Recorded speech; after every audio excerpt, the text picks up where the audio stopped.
Marco Rubio is hustling to campaign events in the Marco-mobile. Donald Trump is hitting the airwaves in a flurry of TV ads. And Bill Clinton is hosting events to support his wife. Thank you.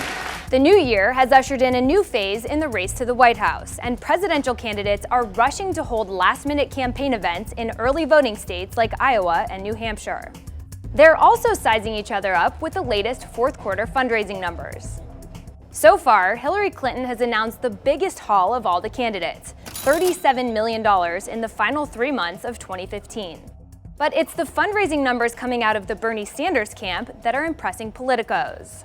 Not only did the self-described socialist finish extremely close to Clinton in the fourth quarter, raising $33 million, he did it by collecting a record number of small individual contributions.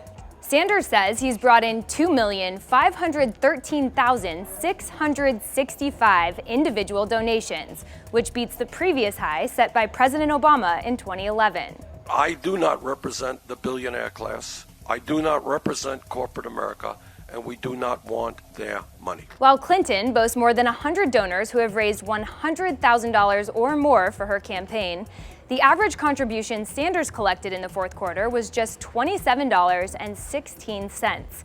That gives the Vermont senator the ability to go back and collect more money from his growing base in the coming months. In the much more crowded Republican field, Ted Cruz announced he raised about $20 million in the fourth quarter, up more than 150% from the previous quarter, and a testament to Cruz's recent rise in the polls. I could not be more encouraged by the support we're seeing on the ground. While other candidates are waiting to release their financials, officially due on January 31st, there could be trouble in some campaigns. Ben Carson, who said he raised $23 million in a post on Facebook, has been burning through cash, spending almost all of his money trying to reach new supporters.